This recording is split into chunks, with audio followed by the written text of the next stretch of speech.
हे राधा कृष्ण आप मेरी रक्षा कीजिए। सुविषम कृते रक्षतम रक्षतम च, क्या रक्षा हो जाएगी? मेरी बुद्धि का दर्शन ठीक हो जाए। ये जो बुद्धि निश्चय कराती है ना, बहुत गलत निश्चय कराती, इसमें सुख इसमें सुख इसमें सुख, धिक्कार है। भगवान की कृपा से दिव्य मानव देह प्राप्त करके दिव्य आध्यात्मिक सुख प्राप्त करने की लालसा रखनी चाहिए, ना कि भोग दृष्टि से देखना चाहिए। हे प्रभु मेरी रक्षा करो, मेरी बुद्धि शुद्ध हो, नहीं तो दुर्गति पक्की है, पक्की दुर्गति है। फिर जब काम अपना अधिकार जमा लेता है हृदय में, तो क्रोध का तांडव शुरू हो जाता है, नाक में गुस्सा रहता है, छोटी छोटी बातों में वो अपने पूज्य जनों को भी कटु वचन, कठोर व्यवहार, हिंसादि भी कर सकता है। जैसे बड़ा भ्राता पिता के तुल्य होता है, पिता माता ये भगवान के तुल्य होते हैं, पर क्रोधी पुरुष इन पर भी हाथ उठा देगा, इनको भी अपमानित कर देगा। हो सकता है क्रोध ज्यादा बढ़ जाए तो हिंसा भी कर सकता है। ये राक्षसी बुद्धि के लक्षण हैं, जो माताओं बहनों में काम भाव देखना और क्रोध करना। ये क्रोध बहुत बड़ा अनिष्टकारी, कभी किसी का क्रोध से मंगल नहीं हुआ, कभी किसी का मंगल नहीं हुआ। क्रोध को क्षमा के द्वारा नष्ट करना चाहिए। नाम जप से ऐसा धैर्य धारण करना चाहिए, जो आपके प्रति अपमान की क्रिया, प्रतिकूल क्रिया, तिरस्कार क्रिया, अहित क्रिया करे, उसको भी क्षमा कर दो। क्षमी अद्वेष्टा सर्वभूतानां मैत्रा करुण एवच निर्ममो निरहंकारां सम दुखा सुखः क्षमी। क्षमी क्षमावान, क्षमावान बलवान होता है, क्रोधी बलवान नहीं होता, वो कमजोर होता है। क्षमावान बलवान होता है। क्षमा के द्वारा क्रोध का नाश करो। प्रिया प्रीतम के स्मरण से, उनके चरणारविंद के चिंतन से, उनकी लीला गायन से अपने बुद्धि को इतना परिपक्व करो कि अगर गृहस्थ हो तो अपनी पत्नी के सिवा सर्वत्र जननी भाव हो, पूज्य भाव हो। प्रियाजू की सब सखियां हैं या स्वयं जगत अम्बा इन रूपों में विराजमान हैं, ऐसा पवित्र भाव करो। जैसे हम अपने घर में जवान बहन, जवान बेटी, जवान परिकर के साथ रहते हुए कभी दोष बुद्धि नहीं होती, कभी ये भाव ही नहीं आता ये स्त्री है, मेरी बहन, मेरी बेटी। ऐसे ही चराचर जगत का भाव बन जाए तो हमारी बुद्धि शुद्ध हो जाए।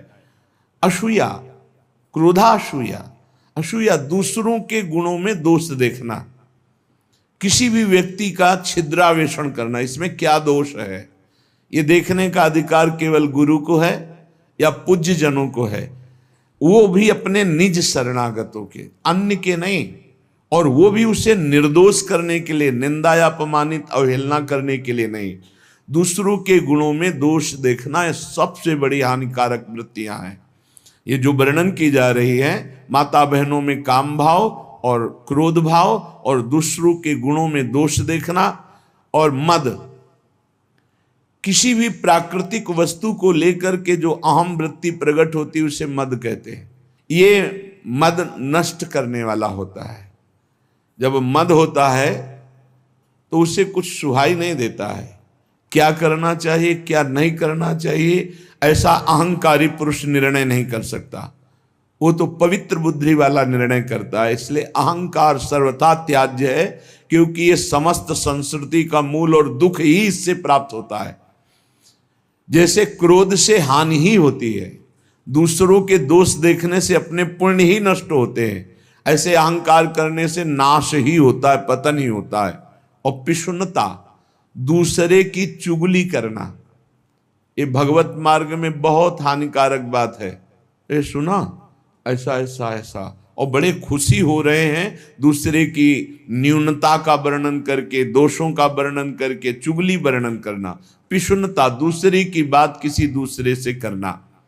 और दंभ, जो तुम्हारे जीवन में है नहीं उसे दिखावा मत करो, जो हृदय में है, जो वाणी में है, वही आचरण में होना चाहिए। अगर तीनों का मिलान नहीं होता तो उसे दंभ कहते हैं। वाणी से कुछ और, हृदय में कुछ और, आचरण में कुछ और, उसे दंभी पुरुष कहते हैं। जिसका वचन एक, मन एक, आचरण एक, उसे संत कहते हैं, उसे भगवत भाव वाला महाभागवत कहते हैं। लोभा अनृताद्य, लोभ, धन का लोभ, नाना प्रकार के विषयों का लोभ, ये अगर मिटाना है तो नाम जप करना होगा। नाम जपने का जितना लोभ बढ़ाओगे तो ये और सब लोभ हट जाएंगे। लोभ पास जेहि गल न बंधाया, सो नर तुम समान रघुराया। और अनृत है झूठ बोलना। झूठ बोलना बहुत सहज होता जा रहा है, इसीलिए भजन में बड़ी हानि, बड़ा निषिद्ध है झूठ बोलना। शास्त्र में बहुत इसे रोका गया है। आज तो झूठे ही लेना, झूठे ही देना, झूठे ही भोजन, झूठ चवेना, हर बात में झूठ बोल रहे लोग। झूठ को पाप ही नहीं समझ रहे, वाणी को शासन में नहीं ले रहे कि मुझे सत्य बोलना है, बस झूठ पे झूठ, जितना नाटक बोला जा सके, यहां तक कि अपने गुरुजनों से भी झूठ। अब इससे ज्यादा क्या होगा? संसार में एक जगह ऐसी है जहां झूठ वैसे तो कहीं नहीं बोलना चाहिए, पर किसी भी कारण से गुरुदेव से तो बोलना ही नहीं चाहिए। अगर गुरुदेव से झूठ बोला तो गुरु से कपट, मित्र से चोरी, या हो निर्धन या हो कोढ़ी। इस जन्म में नहीं तो अगले जन्म में तुम्हें कुष्ठ रोग होगा, गलित कुष्ठ होगा। गुरुदेव से अनृत बोलना, कपट करना, छल छुपाव करना, चलो इस जन्म में नहीं तो कल्याण तो नहीं होगा, मोक्ष को तो प्राप्त होगे ही नहीं, अगला जन्म जरूर कुष्ठी बनोगे, या फिर ऐसी दरिद्रता को प्राप्त होगे कि जो जीवन भर महान कष्ट देता रहे। अनृत बोलना, झूठ बोलना, क्यों बोलना? अगर हम गलत हैं तो फिर हमें दंड मिलना चाहिए, हमारा सुधार हो जाएगा, पवित्र हो जाएंगे। गलत नहीं है तो तुम जो सोचा करो, हम सत्य बोलेंगे। व्यापार आदि के लिए भी झूठ बोलने की कोई आवश्यकता नहीं। सब कोई जानता है मुनाफा के लिए व्यापार होता है। आप अपना नियत जो मूल्य है उसमें मुनाफा जोड़ करके आप बेचिए, झूठ मत बोलिए। झूठ बोलने से कोई व्यापार थोड़ी बढ़ जाएगा। अगर आप झूठ बोल करके पैसा कमा रहे तो परिवार में अशांति, क्लेश, दुख, नाना प्रकार की रोग विपत्तियां घेर लेंगी। सत्य मार्ग पर चलो। श्रीपाद कह रहे हैं, यदि इस जन्म में तुझे मंगल गति प्राप्त करनी है तो अपनी बुद्धि की राक्षसी प्रवृत्ति को रोको। माता बहनों के प्रति काम भाव मत करो, किसी से क्रोध से वर्ताव मत करो, दूसरों के गुणों में दोष दर्शन मत करो, अहंकार मत करो, किसी की चुगली मत करो, जो तुम्हारे जीवन में नहीं वो नाटक मत करो, दंभ मत करो, दिखावा मत करो, लोभ मत करो, झूठ मत बोलो। क्या होगा इससे? इससे आपके अंदर भगवत भाव जागृत होगा। ये नरक पहुंचाने वाले हैं जितने लक्षण हैं, अभी समझ में नहीं आ रहा है, आ जाएगा समझ में। जिस समय दंड विधान लागू होता है तब लगता है कि कभी कोई जिंदगी में पाप ना करे। जब शरीर पीड़ा से युक्त, मन खिन्न, नाना प्रकार की विपत्तियां घेर लेती हैं, बड़ी अव्यवस्थाएं, तब उस जीव को लगता है मृत्यु हो जाए तो अच्छा। तो क्या होगा? मृत्यु हो जाने पर तुम कोई सुविधा में पहुंच जाओगे क्या? भारी दुख। मृत्यु के बाद कोई सुख? अरे सुख तो इस मनुष्य शरीर में है। इस मनुष्य शरीर से परमात्मानंद प्राप्त कर सकते हो, अखंडानंद प्राप्त कर सकते हो, भगवत प्रेमानंद प्राप्त कर सकते हो। भूल गए विषयानंद में और जब विपत्ति आई तब मृत्यु को मनाने लगे। एक एक चेष्टा का बड़ा बड़ा कष्ट है। तो जिसने कभी दूसरों को, भूखों को भोजन पवाया है, प्यासे को जल पिलाया है, किसी की भारी दुख में सम्मिलित होकर दुख निवृत्ति की है और भगवान नाम जप, तो ऐसी स्थिति को वो सह पाता है। उस समय भी गंभीर मुद्रा में वो भगवान का स्मरण उस दुख से विक्षिप्त होकर नहीं छोड़ता। वो पवित्र अंतःकरण वाला उस भारी कष्ट अवस्था में भी भगवान नाम स्मरण। ध्यान देना, अगर दूसरे को कष्ट दिया है, कभी किसी का हित नहीं किया, कभी प्यासे को पानी नहीं पिलाया, कभी भूखे को अन्न नहीं पवाया, तो अंतिम समय तुम्हारा बाधित हो जाएगा। जो सत मार्ग है वो बाधित हो जाएगा। ये सिद्ध महापुरुष बोल रहे हैं। जो पुरुष कभी झूठ नहीं बोला, जो कभी किसी से झगड़ा नहीं करवाया, किसी किन्हीं का स्वभाव होता है, दो मित्रों के बीच में झगड़ा करा देना, पति पत्नी के बीच में झगड़ा करा देना, ऐसा। जो आस्तिक स्वभाव वाला और श्रद्धालु है, उस समय भारी दुख की अवस्था में सुख का उदय होता है उसके हृदय में। ध्यान दीजिए, कहा है कई बार सत्संग में कि जो भगवत मार्ग का पथिक है उसकी जब मृत्यु होती है तो जन्मत मृत दुषा दुख हो, ये नहीं होता। जैसे विशाल हाथी के गले से फूलों की माला टूट जाए, उसे पता भी न चले। तो कह रहे हैं उस समय उसके हृदय में एक अद्भुत सुख प्रकट होता है और वो सुख पूर्वक शरीर छोड़ता है, सुख पूर्वक मृत्यु को प्राप्त होता है। सुख पूर्वक मरना, आनंद पूर्वक। जैसे स्वप्न में इस शरीर का भान नहीं रहता, सैया में पड़ा है, ऐसे स्वप्नवत शरीर छूटा और वो जो देवता की, जिस इष्ट की आराधना की, वो वहीं प्राप्त हो जाता है जाकर। पर यह साधारण नहीं है सुखपूर्वक मृत्यु होना। जो सदैव अपने गुरु की आराधना में संलग्न रहा है, कभी किसी वैष्णव की निंदा नहीं की है, सात्विक भोजन पाया है। हम आपको सच्ची कहते हैं, जो शास्त्रों में मना किया गया है उसके अनुभव के चक्कर में मत पड़ना। ऋषियों ने अनुभव करके बताया, मत खाना। भजन में अगर चलना है तो प्याज, लहसुन, मसूर की दाल, जो जो भी मना किया गया मान लो। ब्रह्म ऋषियों ने जो जो निषेध किया है वो नहीं पाना चाहिए। यहां कह रहे हैं जो गुरु की सेवा में संलग्न है, जो किसी की निंदा नहीं की और जो सात्विक आहार करता है, सतोगुणी आहार करता है, और जो लज्जाशील है और भगवान की शरण में है, मृत्यु के समय उसे कष्ट नहीं होता, उसे कष्ट नहीं होता। जो सात्विक आहार करता है, गुरु सेवक होता है, कभी किसी की निंदा नहीं करता है, उदार वृत्ति होती है, जो गुण गंभीर स्वभाव वाला होता है, भगवान का आश्रय लिए होता है, वो अंतिम समय सुख पूर्वक मरता है। भाई जी कैसे गए?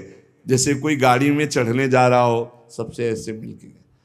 अगर मन वचन शरीर से कभी किसी को कुछ भी दुख पहुंचा हो तो आज मैं राधा माधव के पास जा रहा हूं, मुझे क्षमा कर देना। भाई जी महाराज बड़ा करुण क्रंदन, निज जन सब एकदम आर्त भाव, भाई जी सबसे ऐसे हाथ जोड़ते हुए, ये मृत्यु है। और इधर पूज्य पंडित गया प्रसाद जी ने देखा पालकी में नवीन सखियां और एक नई किशोरी बैठी हुई, देखा रहे तो भाई जी महाराज जा रहे हैं वृंदावन। गिरिराज जी की तलहटी में देखा कि भाई जी महाराज आ रहे हैं वृंदावन। तो हे पिताश्री, जो मनुष्य कामना से युक्त होकर के, क्रोध से युक्त होकर, द्वेष से युक्त होकर अपने धर्म का त्याग कर देता है, शास्त्र की गुरु की आज्ञा का पालन नहीं करता है, वो मृत्यु के समय भयानक दुख को प्राप्त होता है। उस समय सब चतुराई विस्मृत हो जाती है। अब उस समय क्या आएगा चिंतन में, वही बनना पड़ेगा जो आ जाएगा। जिन्होंने मृत्यु काल उपस्थित होने पर भगवद आश्रय लिया है, उनको जलन नहीं होती। जिन्होंने जीवन में किसी की भी मृत्यु का अवसर समय, तभी कहते हैं ये लाभ एक बार जरूर सब ले। आसपास कोई पशु पक्षी मनुष्य मरणासन में हो, उसके पास जाके नाम सुना दो, चरणामृत पिला दो, वृंदावन की रज लगा दो। अपने लोगों के पास ये होना चाहिए। एक बार हमने कहा था कि एक छोटी सी बैग सबके पास कपड़े की होनी चाहिए, जिसमें चरणामृत, रज, जपमाला, चतुराशी जी, सेवकवाणी, सुधा निधि, ये हमारी सामग्री हमारे पास है। कभी भी प्राण निकले तो है। अगर कभी किसी दूसरे को ऐसा अवसर कि प्राण निकल, तो आप थोड़ी रज लगा दिया मस्तक में, चाहे पशु ही क्यों न हो, उसके मुख में एक कण रज का डाल दिया, चरणामृत डाल दिया, नाम सुना दिया, राधा राधा राधा राधा। अब ये वो बीज बो गया जो आपके अंतिम समय काम आएगा। जब आपका अंतिम समय होगा तो भगवान किसी को भेजेंगे या स्वयं आएंगे और आपके मंगल का संविधान रच देंगे। जीवन में एक बार तो कर लो। आसपास कहीं पड़ोस में कहीं कोई ऐसा दिखाई दे अवसर, आजकल तो लोग इतने बेपरवाह हैं कि सामने कोई तड़प रहा है, एक्सीडेंट हो गया है तो वीडियो जरूर बना लेंगे, खिड़की खोल के गाड़ी बढ़ा के निकल, कौन झंझट में फंसे। तो तुम जब फंसोगे तो तुम भी ऐसे तड़पोगे। ऐसा नहीं, प्राप्त सेवा का तिरस्कार करने वाले को दंड मिलता है। प्राप्त सेवा तुमने देखा, इसको जरूरत है मेरी इस समय, भूल जाओ सारे कार्यों को और अपने स्वार्थ को कि तुम्हारे साथ व्यवहार क्या होगा। उसको तत्काल गोद में उठाओ, गाड़ी में बैठो, अस्पताल ले जाओ, जो होगा बाद में देखा जाएगा। पहले प्राप्त सेवा का पालन करो, प्राप्त सेवा का त्याग नहीं करना चाहिए।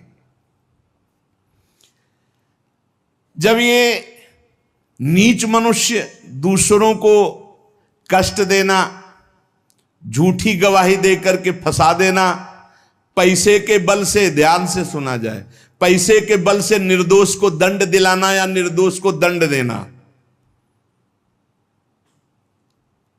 एक वकील साहब कह रहे थे अपने यहां जो है कि हमको तो वकालत पढ़ाई ही इसीलिए गई कि जो हमारे पास आवे हम उसको जितावें। भाई ठीक है, सांसारिक व्यवहार में आपको ऐसी शिक्षा दी गई होगी, लेकिन हमारा अध्यात्म ऐसी शिक्षा नहीं देता। अध्यात्म शिक्षा देता है कि तुम अपनी वकालत का प्रयोग दूसरों की रक्षा करने के लिए करो, और जो जुर्म करने वाले लोग हैं उनको दंड देना मानो उनको पवित्र करना है।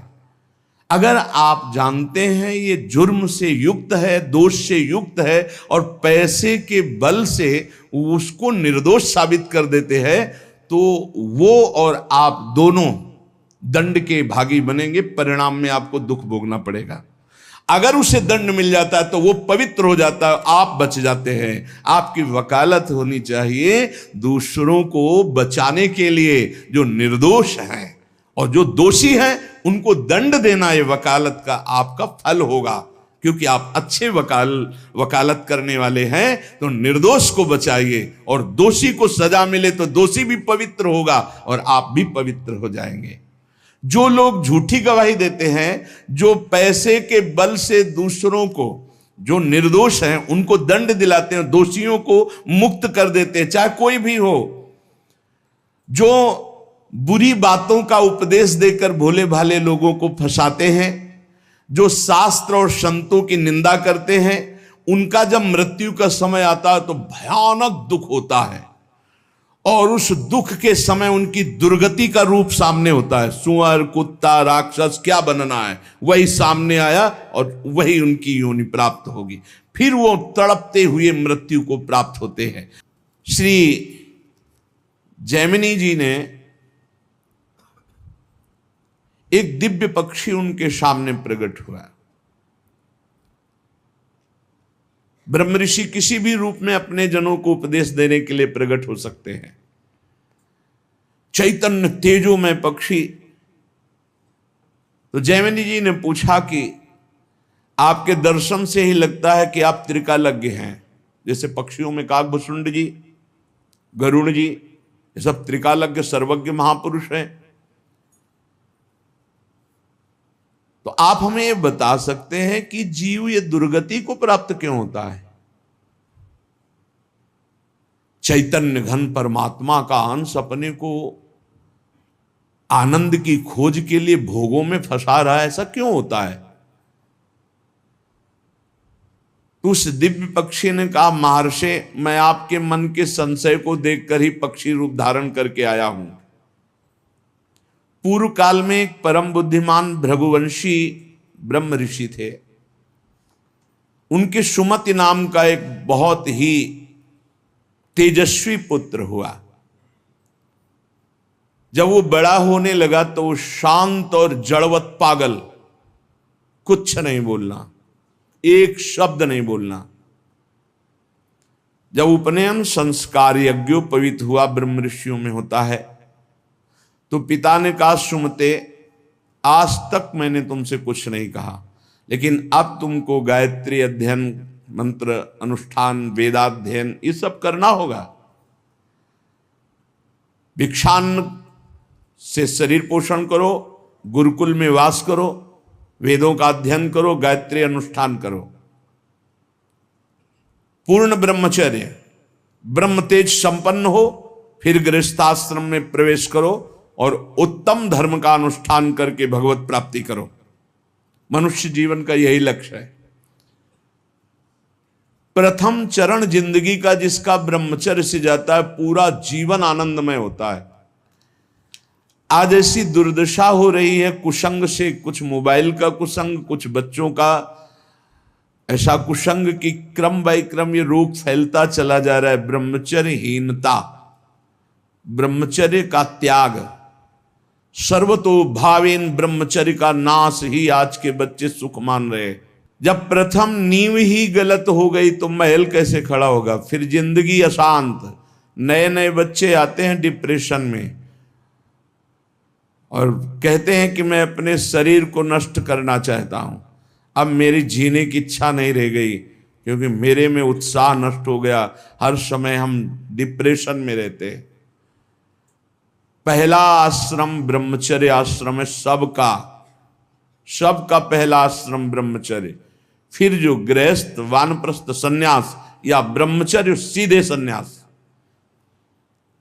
बेटा तुम इन नियमों का पालन करो तो तुम्हें ब्रह्म की प्राप्ति होगी। कौन सा शोक है जो तुमको बोलने नहीं देता? मैं तेज से बता रहा हूं कि तुम साधारण जीव नहीं हो जो हमारे पुत्र बने हो, तुम्हारे ब्रह्म तेज से, पर तुम पागल जैसे रहते हो, एक भी शब्द नहीं बोलते हो। जैसे जड़ भरत जी हार गए, पिता पधार गए, लेकिन कभी गायत्री कभी उच्चारण नहीं किया। संपूर्ण ब्रह्म ज्ञान उनको प्राप्त। जब अनेक बार कहा तो सुमति जी कुछ नहीं बोले। पिता ने स्नेहवश फिर कहा, बेटा तुम छल मत करो, मुझे पता है तुम बोल सकते हो और तुम ज्ञानी महात्मा हो, मुझे पता है तुम्हारा तेज ऐसा है, तुम पागल नहीं हो। जब बार बार कहा तब सुमति ने हंस दिया और उसका पिताजी ये जो आप उपदेश कर रहे हैं ये बहुत बार बहुत जन्मों में कर चुका हूं।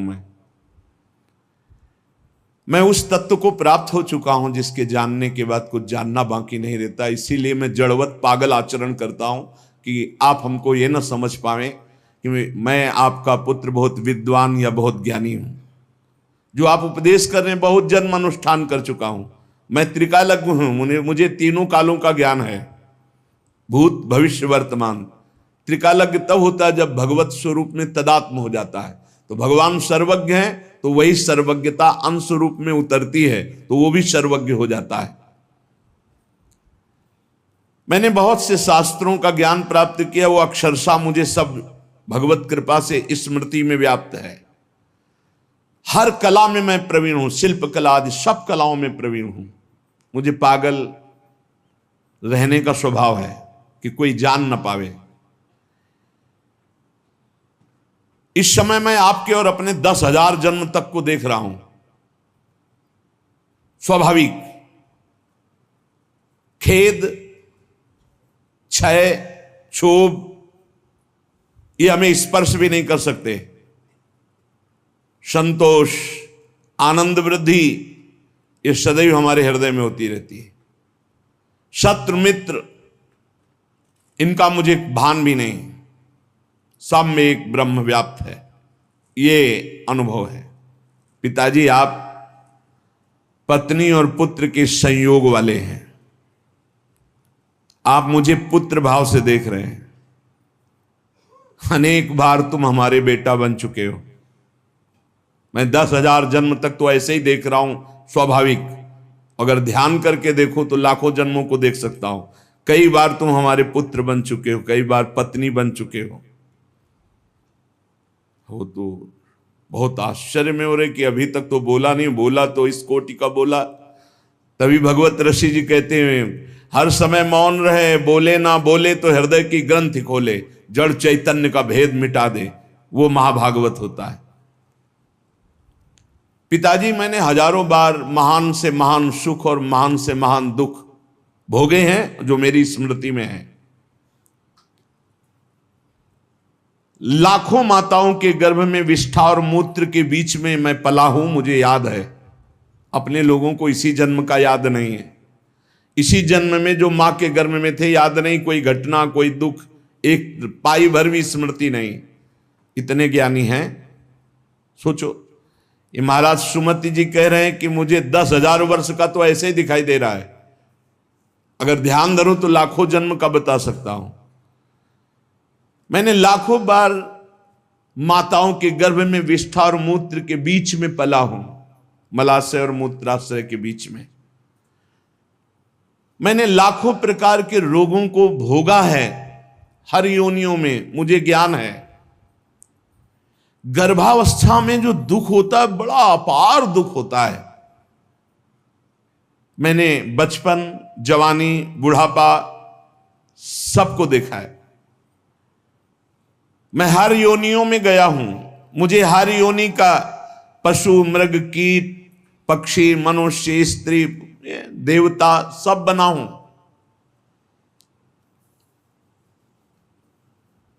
मैंने हर सुख को देखा है, स्वामी का सुख, भृत्य का, दास का, इंद्र का, दरिद्रता का। मैं कई बार स्त्री भी बनाऊं, कई बार पुरुष भी बनाऊं, मैंने सब सुख देखा है। आप जो पूछ रहे कि तुम जड़वत क्यों रहते हो, मौन क्यों रहते हो, मैंने सब देखा है। पिताजी राग, हर्ष, भय, उद्वेग, क्रोध, अमर्ष, वृद्धावस्था, मृत्यु, सबके दुख का मुझे ज्ञान है। जब इस तरह प्रसन्नता से हृदय भर गया पिता का कि मेरा जो अनुमान था कि तुम कोई बहुत बड़े महात्मा हो, तेजस्वी, तुम पागल का केवल स्वांग कर रहे हो, ये सत्य हुआ। मैं धन्य हुआ जो तुम्हारे जैसा पुत्र प्राप्त किया। उन्होंने विस्मय से गदगद वाणी में कहा, बेटा ये ज्ञान तुमको कहां से प्राप्त हुआ? मैं भी तो साधना करता हूं, मैं भी ब्रह्म ऋषि हूं।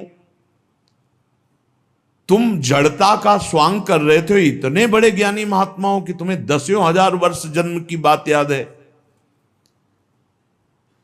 फिर तुम जड़ता का भाव धारण करके मेरे यहां जन्म क्यों लिया? जब इतने सिद्ध हो तो तुम्हें मुक्त हो जाना चाहिए। क्या किसी मुनि का शाप है या देवता का शाप है जो तुम हमारे यहां पुत्र हुए? ये ज्ञान तुम्हारा दिव्य है, तुम्हें मुक्त हो जाना चाहिए, तुम जन्म क्यों लिए? मैं ये रहस्य जानना चाहता हूं, बड़ा कौतूहल है मुझे। पुत्र ने कहा सुमति जी ने कि पिताश्री, पूर्व जन्म में मेरे साथ जो घटना घटी जिसके कारण मैं जन्म लिया, वो मैं तुम्हें बताता हूं। पूर्व काल में मैं निरंतर परमात्मा का ध्यान करने वाला महात्मा था, ब्रह्म ऋषि, अध्यात्म विद्या में पराकाष्ठा को पहुंचा हुआ महात्मा, समस्त अष्टांग योग से सिद्ध। देख लो, निरंतर भगवत अभ्यास में लगे रहना, संत पुरुषों का ही संग करना, अपने स्वभाव विचार परायण रखना और तत्वमसि इस महावाक्य की स्थिति प्राप्त करना। परमात्म तत्व में मेरी हर समय अभ्यास से स्थिति हो रही थी। बड़े बड़े साधक मेरे शिष्य बनने लगे। मैं बड़े बड़ों का प्रश्न का संदेह निवारण करता और मैं आचार्य पदवी पर बैठ गया। पर मेरा एकांत सेवन, भगवत चिंतन, इस पे बाधा पड़ गई। दैवात किंचित बचा हुआ अज्ञान मेरे अभ्यास में बाधा डालने लगा। मेरा ब्रह्म भाव में जो रति हो रही थी पलट गई। हो रही थी, पूरी हुई नहीं थी। अगर हो गई फिर नहीं पलट सकती। जैसे भुना हुआ चना दोबारा नहीं जग सकता। मेरा एकांत सेवन नष्ट होने लगा, मेरे सद्भावनाएं नष्ट होने लगी और मैं संभल नहीं पाया और प्रमाद स्थिति में मेरी मृत्यु हो गई। पर मैं सत्यमय जीवन व्यतीत किया था, उसके प्रभाव से मुझे पुनः ब्रह्म ऋषि कुल में ही जन्म हुआ और मैं पुनः ही ब्रह्म ऋषि। अब मैं किसी को उपदेश नहीं करूंगा। इसीलिए मौन रहता हूं पागल जैसा, ना चेला बनाऊंगा ना किसी को उपदेश करूंगा। इसीलिए मृग में आसक्त होने के बाद जड़ भरत जी ने भी यही स्वरूप रख कि डर गए कि फंस जाऊंगा, हरी घास भी नहीं खाई, बहुत सावधानी की जरूरत है। मुझे ब्रह्म चिंतन के प्रभाव से दसों हजार वर्ष जन्मों की बात अब भी स्मृति में है। वो बहुत सावधानी की जरूरत है। एकांत का अपना साधन यदि छिन जाए तो कुछ भी बाधा पहुंचा सकता है, वो चाहे मृग हो चाहे चेला हो, बहुत संभल के इस मार्ग में चला जाता है। मेरी स्मृति धूमिल नहीं हुई जैसे जड़ भरत जी की भी स्मृति धूमिल नहीं हुई। हिरण के भी जन्म में वो भजन परायण रहकर ब्रह्मबोध संपन्न महापुरुष के रूप में जन्मे। पिताजी पूर्व जन्म के अभ्यास में मैं जितेंद्री था, इसलिए अब भी मैं जितेंद्री ही हूं। केवल प्रमाद स्थिति आ गई, चिंतन में प्रमाद, बहुत सावधानी। अब भविष्य में मेरा जन्म नहीं होगा क्योंकि मैं सावधान हूं, अब प्रमाद नहीं होने दूंगा। मैंने जो दूसरों को ज्ञान दिया था उस ज्ञान का कहीं न कहीं मुझे अहंकार आ गया, इसलिए प्रमाद स्थिति आ गई। भ्रम न हो जाए, वो छुपा छुपी का खेल खेलता है, चेला नहीं है, वो जगत गुरु है। भगवान श्री कृष्ण कह रहे हैं मत्ता पर तरम नान्यत, मेरे सिवा अन्य कोई नहीं। तो कहीं गुरु बनने का अहंकार ना आ जाए। भगवान अपने भक्त की हर इच्छा को पूर्ति करते हैं तो वही आकर शिष्य रूप में शरणागत का स्वांग करते हैं। ये भूल गए तो देख ले, और कोई अपराध नहीं था, कोई अपराध नहीं था। प्रमाद स्थिति मैं ज्ञानी हूं, हम जागृत हो गया, एक जन्म बर्बाद हो गया। ब्रह्म बुद्ध इसलिए इस जन्म में बोल ही नहीं रहे, अपने पिता से भी नहीं। जब बहुत बार कहा तो करुणा करके बोले, जैसे जड़ भरत जी रघुगण से बोले। मैंने जो दूसरों को ज्ञान दिया था, ये ज्ञान देते समय नहीं होना चाहिए कि मैं उपदेश कर रहा हूं, मैं उत्तर दे रहा हूं। सच्ची नहीं, वो श्री भगवान अंदर से बोल रहे हैं। हृदय मंदिर भगवान का है, साउंड ये दिखाई दे रहा है, और अंदर से भगवान बोल रहे हैं। जो उत्तर दिया वो मैं भी सुन रहा हूं। मैं उत्तर देने वाला नहीं हूं, मैं भी श्रोता ही हूं। उत्तर देने वाले श्री भगवान जगत गुरु जो सबके हृदय में बैठे हैं, वही कथयन्ति च माम नित्यम तुष्यन्ति च रमन्ति च, इसकी योग्यता प्रदान कर रहे हैं। वही अंदर से कथन करवा रहे हैं, वही उसी में रमण करवा रहे हैं, वही सुनवा रहे हैं। जो सत्य चिंतन करता है वो कभी व्यर्थ नहीं जाता। उसके प्रभाव से मुझे आगे कोई साधना नहीं करनी पड़ी और मुझे तत्वबोध हो गया। यही खास बात होती, मैं ब्याज सहित भजन मिलेगा, आगे कोई साधना नहीं करनी पड़ी। इस जन्म में स्वयं तत्वबोध संपन्न महापुरुष के रूप में प्रकट हो गए। जैसे जड़ भरत जी जन्म से सिद्ध, भजन कर नामे भक्ता प्रणश्यति, ये खास बात होती। 100 बार राधा राधा बोला है तो अगले जन्म में 101 बार से शुरू होगा, 99 से नहीं। मैं त्रिकालज्ञ हूं, अपना परिचय बता रहे हैं। और ये तीनों कालों का ज्ञान साधारण धर्मों के पालन से या कर्म कांड से इनसे नहीं प्राप्त होता है। ये भगवत चिंतन ब्रह्म चिंतन से प्राप्त होता है। पिताजी मैं जन्म से ही सन्यासी हूं, मुझे ये शिक्षा की अब जरूरत नहीं कि आप ब्रह्मचर्य धारण करो, आप जाओ एकांत सेवन करके फिर गृहस्थाश्रम, फिर वानाप्रस्थ, फिर सन्यासी। मैं जन्म सिद्ध सन्यासी हूं। मेरे से चूक हो गई, जरा सी चूक में जन्म हो गया। हिरन में आसक्त, जरा सी चूक में, बहुत बड़ा गेम है ये, चूक नहीं होनी, ये खेल है, चूक नहीं होनी चाहिए। अच्छा, खास बात देखो, चूक कहां हुई है। और जब भगवान की शरण में होता है तो भगवान कह रहे अंतिम चूक को मैं सुधारता हूं। इसीलिए सर्वश्रेष्ठ भगवान की भक्ति है, शरणागति है। हे इतने बड़े महात्मा की चूक हुई और अगला जन्म हुआ और जीवन भर वैश्यागमन करता रहा। अंत समय नारायण बुलाया तो परम पद पहुंच गया। पुत्र के बहाने नारायण बोले, भगवान नाम, इसीलिए हम नाम जप की महिमा को बार बार गाते हैं। मैं क्या हूं इसको छोड़ो, आप क्या है प्रभु, मैं समझ गया। राधा राधा राधा राधा राधा राधा, परम पद मिल गया। अब ये बहुत सरल लगता है ना, इसलिए फ्री किसी को हीरा दो तो कांच ही समझेगा, और दाम लगा के कांच दो तो उसको माथे पे लगाएगा। 1 लाख में खरीदा है, भले चमकीला रंगीन कांच ही हो या सफेद कांच हो, और अगर फ्री हीरा दो तो उसको लगे हीरा फ्री कैसे दे सकता है, नहीं ये तो कांच ही होगा। पैसा लगा के फ्री सत्संग मिल रहा है तो समझ में नहीं आता, फ्री सत्संग मिल रहा है, फ्री एकांतिक मिल रहा है तो समझ में नहीं आता। पक्की बात समझो, भगवान नाम से बढ़कर के कोई साधना नहीं है, कोई साधना नहीं। ये आप देखो इन प्रसंगों को इसीलिए सुनाते कि आप पकड़ो, इतनी ऊंचाई पे चढ़ा हुआ महापुरुष जरा सा अहम में फिसल गया,